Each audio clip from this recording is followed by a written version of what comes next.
हर हर महादेव दोस्तों, आप सभी को स्वागत है फिर से हमारे चैनल में।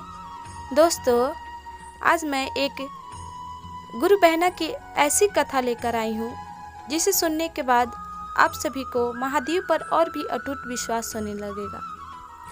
क्योंकि जब गुरु बहना अपने ससुराल जाती हैं तो उनके घर में उनके साथ देने के लिए उनके माता पिता के पास कुछ नहीं होता है, और वो जहाँ अपने महादेव की पूजा अर्चना करती थी वहीं से रुद्राक्ष की माला उठाकर अपने आंचल में दहेज के बदले वो अपने ससुराल ले जाती है। तो बहुत ही सुंदर कथा है भाई और बहनों, आप सब इसे पूरा जरूर ही सुनिएगा। और आप सभी को मेरी कथा पसंद आए तो प्लीज़ मेरे वीडियो को लाइक, शेयर और सब्सक्राइब करना मत भूलिएगा। तो दोस्तों, एक समय की बात है कि एक परिवार रहा करते थे, माता पिता और उनकी एक बेटी थी।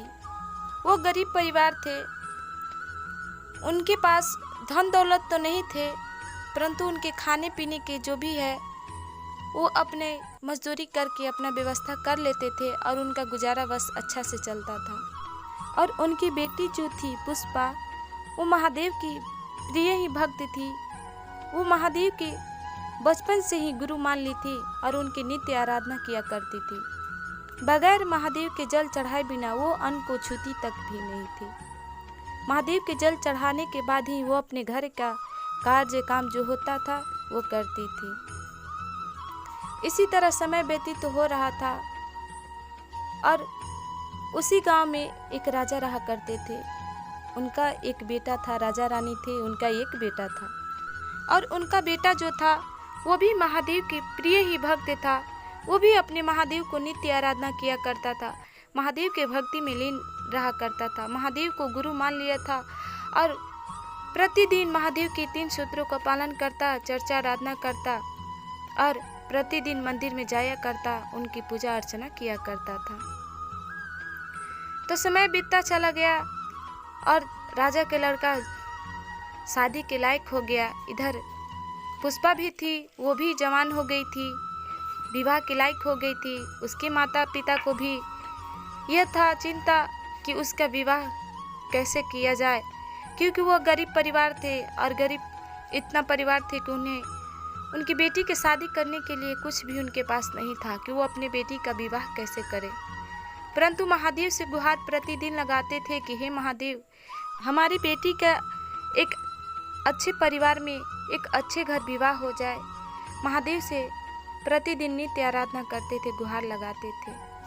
तो एक दिन का बात ऐसा हुआ कि राजा अपने बेटे से विवाह के लिए प्रस्ताव रखने लगे कि बेटा, अब तुम विवाह के लायक हो गया है और मैं तुम्हारा विवाह कर देना चाहता हूँ। कि कब तक ऐसा चलता ही रहेगा, क्योंकि तुम तो महादेव की भक्ति में ही प्रतिदिन लीन रहते हो और हम सब का उम्र ही क्या है, और घर गृहस्थी भी संभालने के लिए तो हमारे घर में परिवार तो चाहिए ना, कि मैं तुम्हारा विवाह कर देना चाहता हूँ। तभी राजा का बेटा कहते हैं कि पिताजी, यदि आप हमारा विवाह कर देना ही चाहते हैं तो हमारे लिए एक ऐसी लड़की से ढूंढिएगा जो हमारी तरह महादेव के प्रिय ही भक्त हो और महादेव के 3 सूत्रों को पालन करती हो और उनको गुरु मान ली हो। मैं उसी लड़की से विवाह करूंगा। तब राजा कहते हैं कि बेटा, मैं ऐसी लड़की कहाँ ढूंढूं, कि मैं कहाँ ढूंढने जाऊं, ऐसी लड़की कहाँ मिलेगी मुझे? क्या तुम्हारी नज़र में कोई ऐसी लड़की है जो तुम बताओ, मैं उसी लड़की से तुम्हारा विवाह कर दूंगा। तब राजा का बेटा कहते हैं कि पिताजी, एक ऐसी लड़की तो है, परंतु मैं उसके नाम पता कुछ नहीं जानता हूँ, मैं उसके बारे में कुछ नहीं जानता हूँ, परंतु वो महादेव की पूजा अर्चना करने उसी मंदिर में प्रतिदिन आती है। आपको वो वहीं पर मिलेगी जहाँ मैं महादेव की पूजा करने प्रतिदिन जाता हूँ। तब राजा कहते हैं कि ठीक है। अगली सुबह जब पुष्पा महादेव की पूजा अर्चना करने के लिए उस शिव मंदिर में गई तो राजा भी वहाँ पर पहले से ही पहुँचे हुए थे। और जब पूजा अर्चना करने के बाद पुष्पा वापस अपने घर जाने लगती है तो राजा भी उसके पीछे पीछे उसके घर चले जाते हैं और पुष्पा के माता पिता से शादी के लिए प्रस्ताव रखते हैं तो पुष्पा के माता पिता चकित हो जाते हैं और पुष्पा के पिता कहने लगते हैं कि आप तो बहुत ही बड़े घराने के हैं और आपके और हमारी मील कैसे हो सकती है कि हम ठहरे गरीब परिवार के और आपके घर हम बेटी को विवाह भी कर दे तो हमें दहेज के में देने के लिए कुछ भी नहीं है हमारे पास, कि मैं आपके बेटे से अपनी बेटी का विवाह कैसे कर सकता हूँ। तो राजा कहते हैं कि आपकी बेटी केवल हमें चाहिए हमारे बेटे के लिए और हमें कुछ नहीं चाहिए, क्योंकि महादेव के भक्तों के पास कोई कमी नहीं होता, सुख शांति वैभव हमेशा भरा हुआ रहता है और हमें कुछ नहीं चाहिए। आपकी बेटी हमें बहुत ही पसंद है, हमारे बेटे को भी बहुत पसंद है। मैं आपकी बेटी से अपने बेटे का विवाह करना चाहता हूँ। तो पुष्पा के माता पिता राजा की बातों को मान लेते हैं और पुष्पा के विवाह तय कर देते हैं। तभी पुष्पा राजा से एक प्रस्ताव रखती है, कहती है कि यदि आप अपने बेटे से हमारी विवाह करना चाहते हैं तो हमारा एक छोटा सा शर्त है। तो राजा कहते हैं कि क्या है बेटी, बोलो। तब पुष्पा कहती है कि पिताजी, यदि आप हमारे विवाह ही करना चाहते हैं तो मैं उसी शिव मंदिर में पूजा करूंगी जहां मैं अपने महादेव की प्रतिदिन अर्चना करती हूं और मेरी डोली वहीं से उठेगी। तो राजा कहते हैं कि ठीक है बेटी, बस इतनी सी बात। फिर वह वहां से चले जाते हैं और अपने घर में सारी तैयारियां चलने लगती है और फिर कुछ दिनों के बाद पुष्पा और राजा के बेटे के साथ विवाह हो जाता है उसी मंदिर में। और जब विदाई का समय आता है तो पुष्पा महादेव के पास गुहार लगाने लगती है कि हे महादेव, आपकी दया से तो हमारी एक अच्छे लड़के से, आपके भक्त से ही एक अच्छे घर में विवाह हो गया है, परंतु मैं जब अपने ससुराल चली जाऊंगी तो हमारी सास ननद गोतनी क्या कहेंगी, कहेंगे कि तुम अपने घर से कुछ भी धन नहीं लेकर आई हो। तो मैं क्या बोलूँगी कि हे महादेव, अब आपका ही सहारा है, आप ही पर विश्वास है, आप ही हमारे नैया को पार लगाइएगा हे महादेव।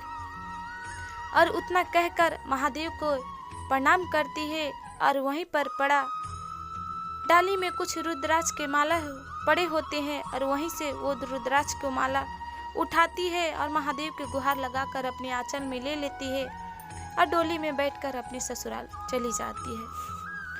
जब डोली ससुराल पहुंच जाती है तो सास ननद गोतनी जो होती है वो बड़ा ही खुश होती है, कहती हैं कि वो तो अपने साथ बहुत ही सारा धन लेकर आई होगी, क्योंकि वो भी तो हमारे जैसा ही एक राजकुमारी होगी।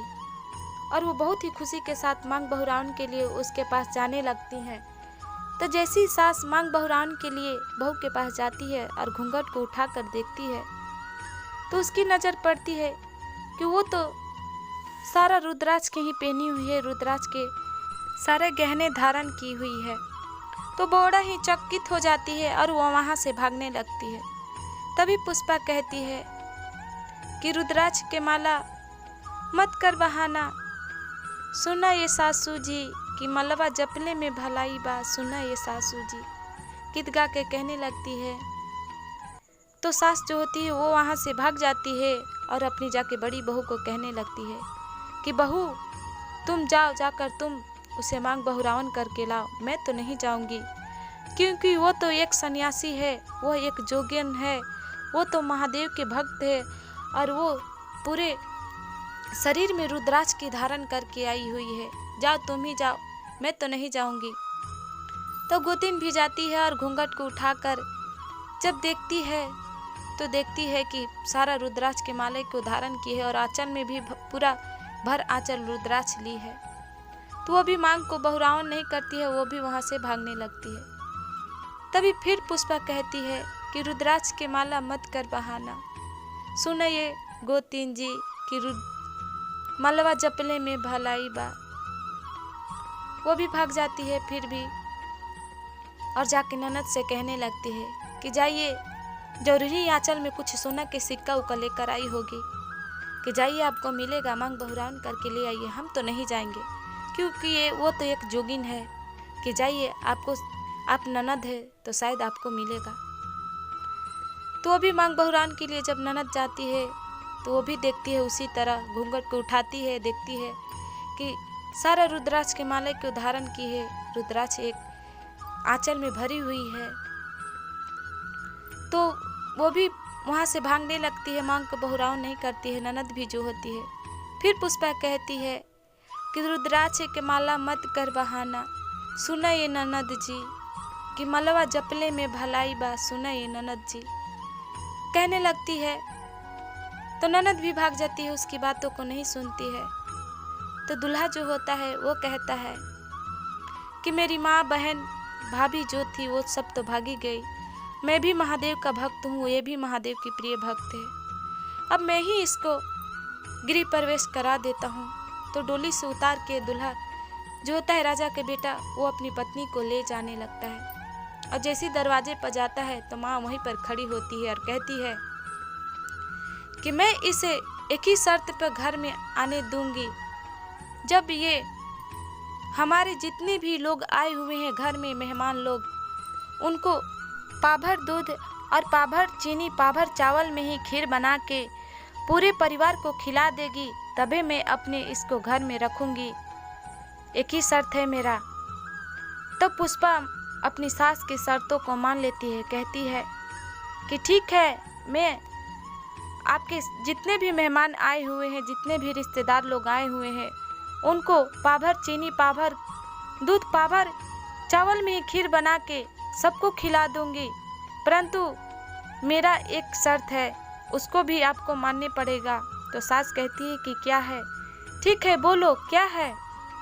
तो पुष्पा कहती है कि जो मैं खीर बनाऊंगी वो सबसे पहले अपने महादेव को भोग लगाऊंगी, तभी मैं आपके जितने भी लोग आए हैं उनको खिलाऊंगी। तो पुष्पा की सास पुष्पा की बातों को मान लेती है और उसको गृह प्रवेश कराती है।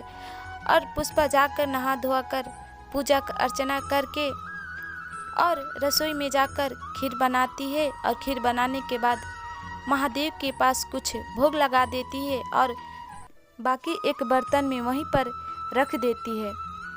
और फिर महादेव की आराधना करके और सभी लोग को खिलाने लगती है। और खीर जो बर्तन में जैसे रखी थी वो वैसी की वैसी रहता है और उसमें से जरा सा भी खत्म नहीं होता है और सारे लोग खा लेते हैं। ये बातें देखकर पुष्पा की सास चकित हो जाती है और पुष्पा के चरणों में गिर जाती है, उसे गुहार लगाने लगती है कि बहू तुम मुझे क्षमा कर दो कि तुम सच में महादेव के प्रिय भक्त हो और महादेव तुम पर बहुत ही खुश हैं और महादेव तुम पर बहुत ही दया करते हैं, कि तुम मुझे क्षमा कर दो।